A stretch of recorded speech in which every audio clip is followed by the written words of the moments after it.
சொல்லுங்கள் ஸ்ரீராம், ஏதோ ஒரு கேள்விக்காக மார்னிங்கே ஃபோன் பண்ணியிருந்தீங்க. என்ன சொல்லுங்கள். ஸ்ரீ குருபியா நமஹ. சுக்கி பவ.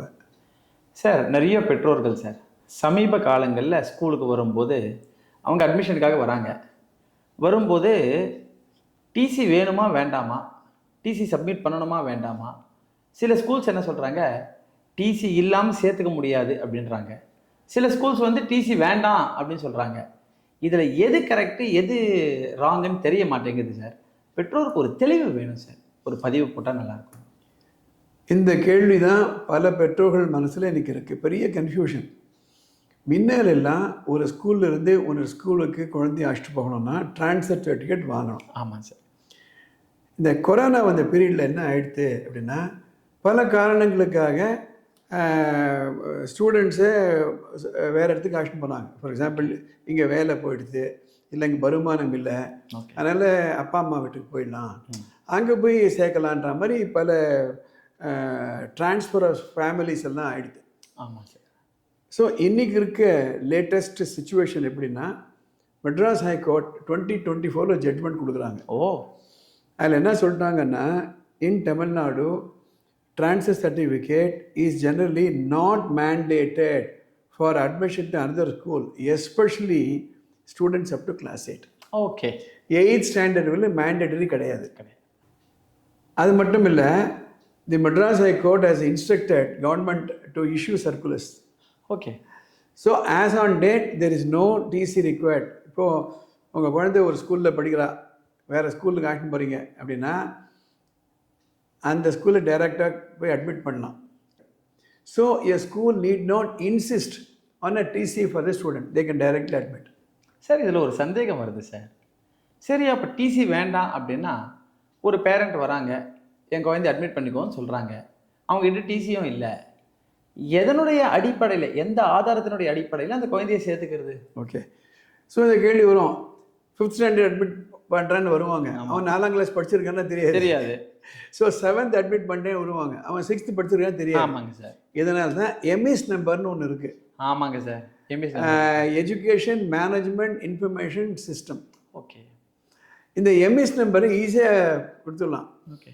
ஒவ்வொரு ஸ்கூலும் அந்த எம்எஸ் பிளாட்ஃபாரத்தில் ரிஜிஸ்டர் பண்ணியிருக்காங்க. உங்களுக்கு தேவையெல்லாம் உங்கள் ஸ்டூடெண்ட்டுடைய ஆதார் கார்டு, ஓகே, அந்த ஆதார் கார்டு போட்டு பண்ண எம்எஸ் நம்பர் கிடச்சிரும். ஓகே. அது தவிர சென்ட்ரல் கவர்மெண்ட்டில் நமக்குலாம் எப்படி ஆதார் கார்டு இருக்கோ, பேன் நம்பர் இருக்கோ, ஒவ்வொரு ஸ்டூடெண்ட்டுக்கும் ஒரு ஐடி கார்டு கொடுக்குறாங்க. அது பேர் என்னென்னா யுடிஸ் நம்பர், அதாவது unified district information system for education. It is a unique 11-digit identifier assign to each school in India. Okay. அதில் வந்து அந்த யுடிஸ் நம்பரும் கிடைக்கும். நீங்கள் என்ன செய்யணும்னா, மேலே ஒரு வெப்சைட் லிங்க் கொடுக்குறேன், அந்த லிங்க் ஓப்பன் பண்ணி உங்கள் ஸ்டூடெண்ட் பேர், அவங்களுடைய ஆதார் கார்டை பஞ்ச் பண்ணிக்கலாம்னா அந்த எம்எஸ் நம்பரும் கிடச்சிரும், யுடிஸ் நம்பரும் கிடச்சிரும். ஓகே. அது எடுத்துமே கொடுக்கலாம். இப்போ எல்லா ஸ்கூலுகளுக்குமே இது தெரிஞ்சு போச்சு. அதனால் they will not insist on TC. Okay. So are you clear now? Up to 8th standard you don't need TC. Okay. அதை சர்க்கம்பன்ட் பண்ணுறதுக்கு ஒரு ஐடியா கொடுத்தாச்சு. ஆமாம் சார். ஓகே. சரி சார், இந்த சிஸ்டம் எதுக்காக கொண்டு வந்தாங்க சார்? ஓகே. இந்த எம்இஸ் அண்ட் யுடிஸ்னு ஒரு சிஸ்டம் சொன்னீங்கல்ல சார், அது எதுக்காக கொண்டு வந்தாங்க? இது பல காரணங்கள். ஒரு காரணம் என்னென்னா, சில ஸ்கூல்லாம் டிசம்பர் மாதமே சொல்லிடுங்க வில்லிங்கா நாட் வில்லிங்கான்னுட்டு, அடுத்த வருஷம் கண்டினியூ பண்ண இல்லையா என்ன, அவங்களும் வந்து பெஞ்ச் ஆர்டர் பண்ணணும், டேபிள் ஆர்டர் பண்ணணும், புது டீச்சர்ஸ் ரெக்ரூட்மெண்ட் பண்ணணும், புக்ஸ் ஆர்டர் பண்ணணும், அதுக்காக ஒரு சர்டனிட்டி வேணுன்றதுக்காக. புரியுது. ஆனால் சில ஸ்கூலில் என்ன ஆகிறது அப்படின்னா, சப்போஸிங் ஜனவரி, பிப்ரவரி இல்லை மார்ச் கூட பேரண்ட்ஸ் வந்து மனசை மாற்றிக்கிறாங்க. ஆமாம், வேறு ஸ்கூலுக்கு போகலாம், ட்ரான்ஸ்ஃபர் வந்திருக்கலாம், இல்லை என்ன காரணமாகவும் இருந்திருக்கலாம்.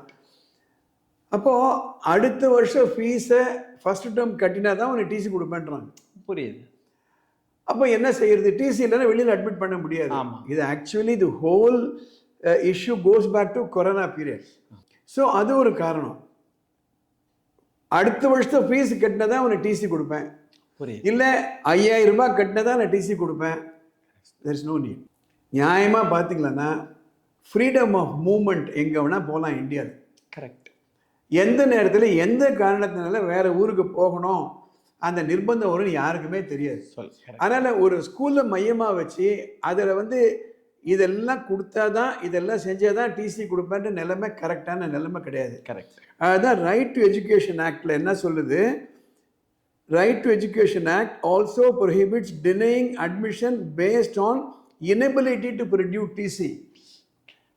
இந்த கல்வி உரிமை சட்டம்னு ஒன்று இருக்குது, ரைட் டு எஜுகேஷன். ஆமாம். அந்த ஆர்டிஇ ஆக்டில் என்ன சொல்கிறதுன்னா, ஒரு ஸ்கூலு நீ டிசி கொடுக்கல அதனால் நான் அட்மிட் பண்ண மாட்டேன்னு சொல்ல முடியாது, சொல்லக்கூடாது.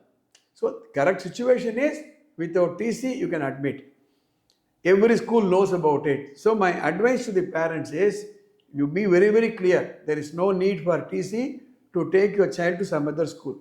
அது மட்டும் இல்லை, இந்த மெட்ராஸ் ஹைகோர்ட் ஜட்மெண்ட்டில் முக்கியமாக அந்த டிசியில் அனாவசியமாக நீ ஒன்றும் எழுதக்கூடாதுன்றாங்க. அதில் டிசி வாங்கும்போது இதில் ஃபீஸ் பாக்கி வச்சுருக்காரு, இவர் இது உடச்சிட்டாரு, நோ, அனாவசியம் என்ட்ரிஸே கூடாது. அதில் என்னென்ன காலம் இருக்கும் அதுக்கு மாத்திரம் பதில் சொல்லிட்டாங்க. புரியுதுங்க. நான் இந்த பதில்லாம் எதுக்காக உங்களுக்கு நான் போடுறேன்னா, இது போன்று பல குழப்பங்கள், பல சந்தேகங்கள்லாம் ஸ்டூடெண்ட்ஸ் மத்தியிலையோ இல்லை பேரண்ட்ஸ் மத்தியிலோ இருக்கலாம். கரெக்ட். அதுக்காக இந்த சேனல் நம்ம போடுறோம். மேலே ஒரு நம்பர் போகுது, உங்களுக்கு இது மாதிரி சந்தேகங்கள் இருந்ததுன்னா அந்த வாட்ஸ்அப் நம்பருக்கு ஒரு வாட்ஸ்அப் மெசேஜ் அனுப்புங்க, ஃபோன் பண்ண வேண்டாம். அதை பார்த்துட்டு நாங்கள் அடுத்த எபிசோடில் அங்கே பார்க்கலாம்.